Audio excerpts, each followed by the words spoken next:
Nagalit. Gumante.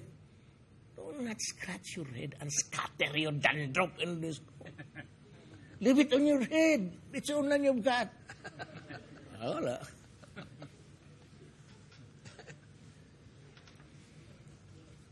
Those were the days. Kaya ngayon...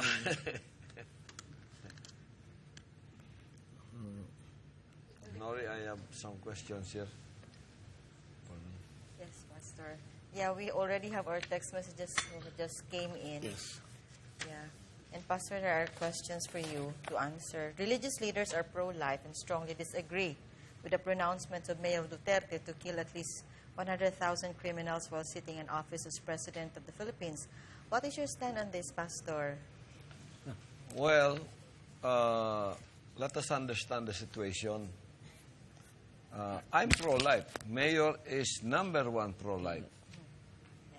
You know, if you address that to Mayor, do not address that to him. You address it to the drug lords. You address it to the criminals who will not hesitate to kill innocent people. Who are pro-life here? Mayor is pro-life. I'm pro-life. What is Mayor do? Killing the killers. Destroying those who destroy life. Who are the destroyers of life? The drug lords. They distribute their poison every day and kill innocent children and young people. They are slowly killing them. And it's cruel. And Mayor runs after them. He runs after the destroyers of life. He is the protector of our life. Don't you understand that? If you don't understand that, then you are not religious at all. What do you mean by pro-life? He protects the life of the youth.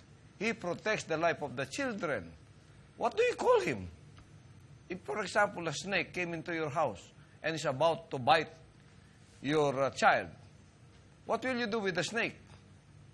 Pray over the snake and say, "Do not bite my child"? And there's a basis of that in the Bible. Yes, Mayor. It's the guy would revealed by God to be the policeman. It's Romans chapter 13. I can read that for you. Can you read that, Danny Man? Romans chapter 13 is the authority of government over the people, especially the evil ones. Can you please read that for us? Yes, Pastor, in Romans chapter 13, starting verse 1. Let every soul be subject unto the higher powers. That's talking about government. Every soul. Okay. For there is no power but of God. The powers that be are ordained of God.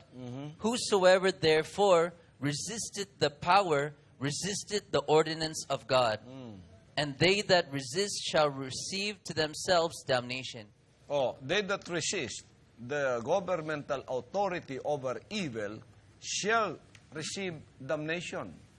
Well, continue. For verse 3, for rulers are not a terror to good works. Oh, rulers like, for example, mayor, as mayor of Davao City now, soon to become president, are not terror to good works. Continue. For rulers are not a terror to good works, but to the evil. But to the evil. They are terror to the evil. Let us thank God we have a mayor like him who runs after this evil. Because that's biblical. That's why God set him up here 17 years ago. Because no one understands that. Oh, sige.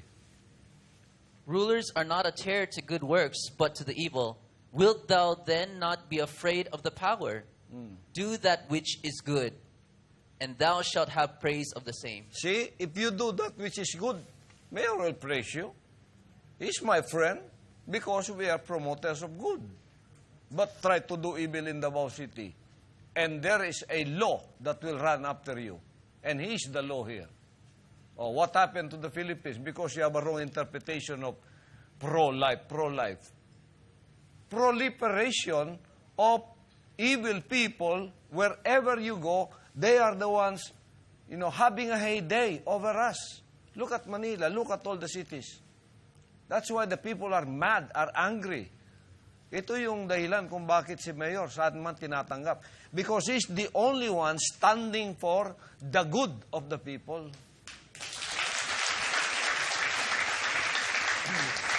That's why, before Mayor will say something, that's why me as a promoter of good, I will not hesitate to give him my resources. Like, for example, the 3 lots in Woodridge. Why did I buy that? I bought those lots. Because at that time, Mayor was running after drug lords and criminals, and they threatened his life. In my mind, if he got killed doing his job, who will take care of his children? I made sure that they have somewhere to go. Okay, that's the reason why. There are 3 lots there I put into for his children. Why I bought that house in Pines, Royal Pines? Because Mayor has a house in Central Park where it is very close to the river. And when it floods, he's floating. We saw him floating on his white van, red van, going up the river. Just imagine a mayor like him. We don't want to have a dead mayor. We want a mayor that is alive. We want him alive because he's the only one that we can trust. So I said, you don't want to live here. I know he doesn't want to live there. He wants to live there. I said, just use that whenever there is a flood so we can have a living mayor. That's the reason why. I am willing to give and part my resources with Mayor because I want to have a leader like him. That's the reason. If I may add, forget about the laws of men. Huwag mo na yan. Forget about regulations of human being. Just take a look at the universal equation of justice of God. Then I would ask you, you're a drug lord. By what right do you have in this universe to cook shabu and give it our children to eat, to sniff? And he goes crazy and destroyed for life. Who gave you that right? Wala mo ng batas. Tanongin lang kita. Answer me. Sino? By what proclamation or about what power na gawin mo yan sa anak ko and destroy their lives forever? Then when I was in San Pedro, Laguna, sabi ko, anong kasalanan ng nanay, pati tatay, bakit mo sinira ang katawan ng 1-year-old, 2 years old, 18 months? I-rape mo, tapos patay mo ang bata. Such a fragile human being. Anong kasalanan ng tatay, pati nanay sa iyo? Sagutin mo ako kasi pag hindi mo sagot, patayin kita. Ganun eh. Right. So, pro-life. Anong i-pro-life mo dyan? Pag hindi mo ako ikaw yung pro-life. Pag hindi mo ako nasagot ng anak na, may problema ka sa akin. That's a universal. Huwag na tayo yung mga revised penal code mo na. Sagutin mo lang ako. Sabihin mo na, kailangan presumption. Pakita ko yung shabu mo dyan, iluluto mo, 720 kilos. There was a hypothetical question before in Davao sa media. Sabi nila, what will you do if there is a laboratory set up in Davao? I replied, they will not go out of the city alive. Pasensya. Ganun talaga. Now, if I become president, well, di ba sabi ko, stop. Taga-gobyerno, stop the corruption for yung criminals. Stop. Kaya ng Maynila, it's so rampant. It's about 60 plus Chinese nationals. Kikidnapin mo Filipino o Chinese na yun. Kikidnapin mo, magbayad ng ransom, pero on the day pala na kinidnap po, patay na. Gawin mo yan sa akin, ako ang presidente. Na. Wala. There will be sprouting of so many funeral parlors here in this country. Baging Book of Guinness, is that the word? Book of Guinness record? Guinness Book of World Records. What is the country that has the most funeral parlors? Philippines. Bahala kayo. If you do not want my style, go ahead. I'm not forcing you. Vote for somebody. You listen to the corrupt words of Trillanes. Well, doon sa yung isa, siya, asawa niya, anak ng sinasabi naman siya, hindi niya itake yung siya, ang anak niya, asawa niya, yun ang papasok sa Malacanang. Certified, because the ombudsman, when he files charges against you, he has to certify that you have committed a certified criminal plunderer. Ito namang isa, simple masyado. I don't know if the security guys have it. You know yan si Gutierrez, is a rotten businessman. Maraming kaibigan yan. He has so many circles. You know, he applied for a mining land. He was given a corporate mining area. So, anong ginawa niya? He divided into three. So, gawa niyang apat. Because kung one corporate mining, you have to wash the water. You have to take care of the erosion. You have to plant trees. Pero kung small scale kasi, wala yan. So, ang ginawa ngayon, kalbo na ang... Saan ba yung pulis ko dito? They started it was all green. Then now, it's all brown. And there's no tree standing up. Not a single one. May I have that... Kalokohan ito ni Erese. An Erese is a crony of Mar. Ang problema nito, they also imported, yung kagaya kay Pastor na aeroplano. Same. Ang exemption, there is no other plane of its kind in definition. As a matter of fact, nauna ang delivery, yung ginagamit ni Rojas, pareho kami. Pero itong amin, binigay ng Ginoo, Ginoo is a God. It's a Visayan term for God, Ginoo. Ito, binigay ng Diyos para gamitin ko. Itong kanya, it was bought and they never paid taxes. It's about 44 million. Walang tax. And you know what? Ang kanyang pangalan registration, RP 513. And what is the significance of 513? It's his birthday. Ito ang ginawa nila. Medyo sa camera, medyo green pa. Pero they were already starting. Okay? Tignan mo ngayon. Brown lahat. Not a single tree. It's destroyed the environment.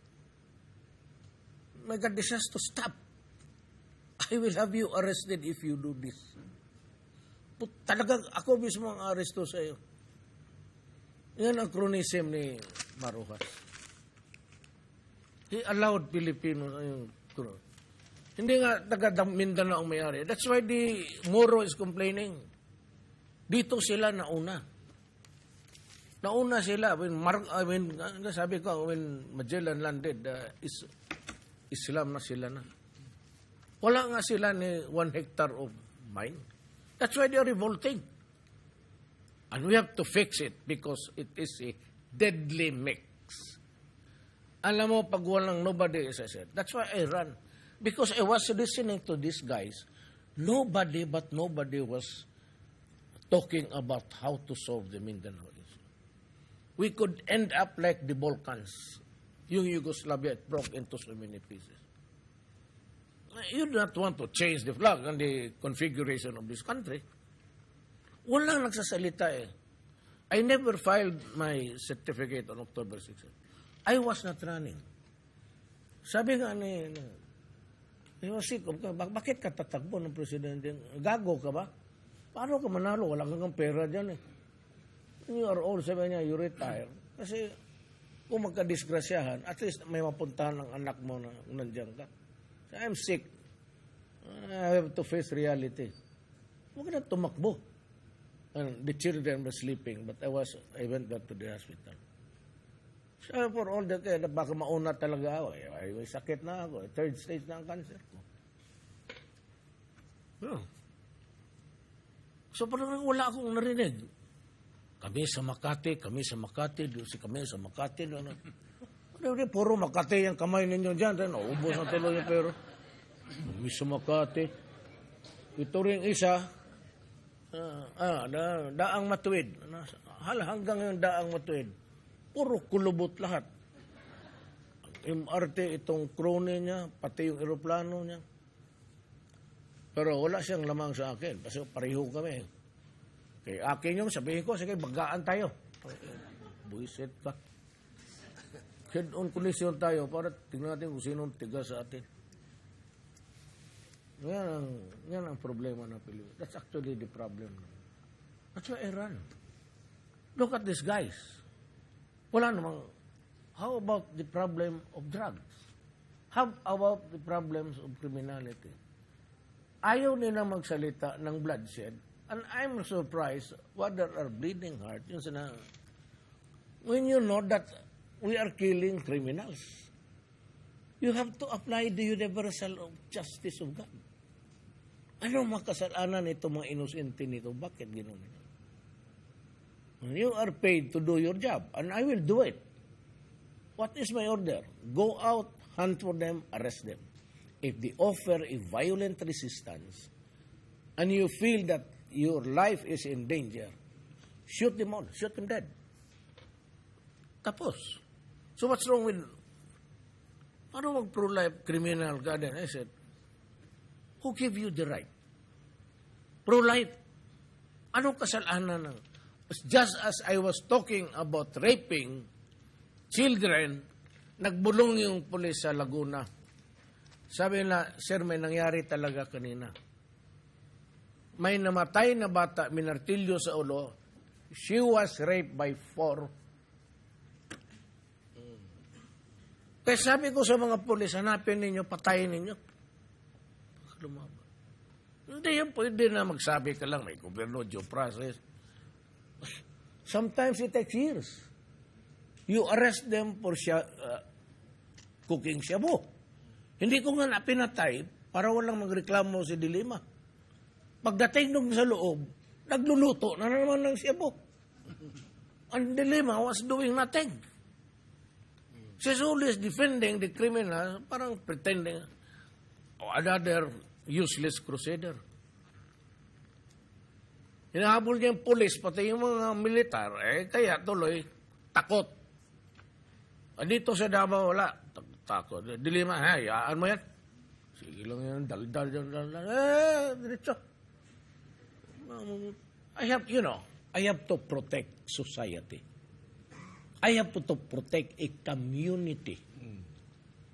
Kung ikaw isa ka lang human rights criminal ka, ay bullshit. Do not give me that. That would be a wrong interpretation of the meaning of life. Or you are characterizing a set of behaviors that is not acceptable to all. Especially if it is a characterization of what a criminal is in a democracy. Ganun yan. So I am presenting myself. Kung ayaw niyo, diwag. Ganun lang yan. Pro-life, mga ano dyan. I was angry when I said, tingnan itong mga animal na ito ginawa nila. I was into Islam because I was angry.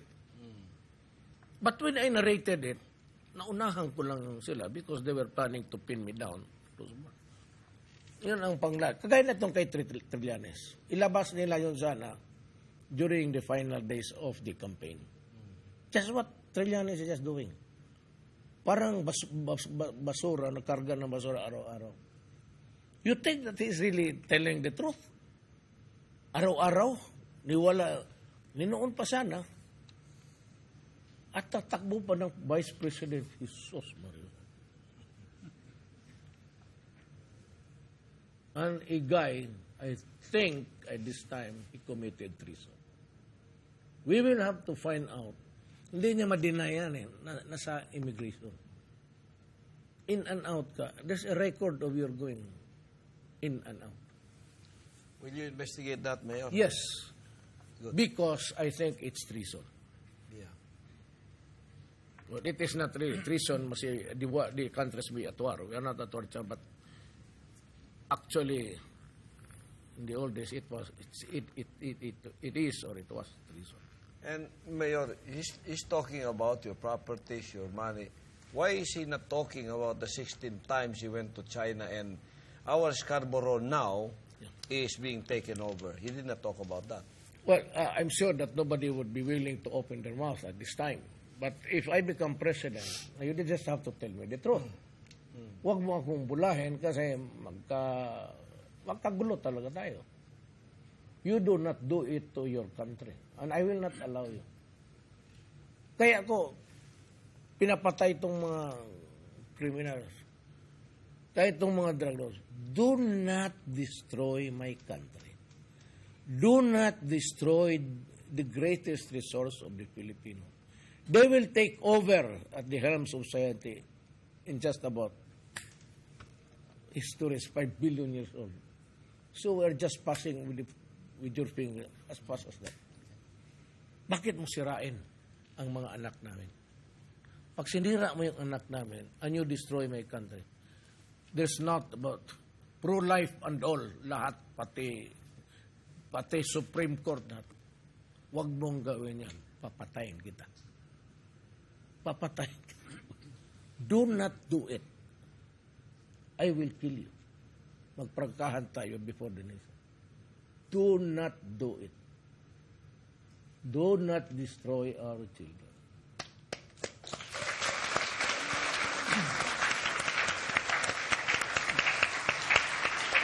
I have a question. Yun.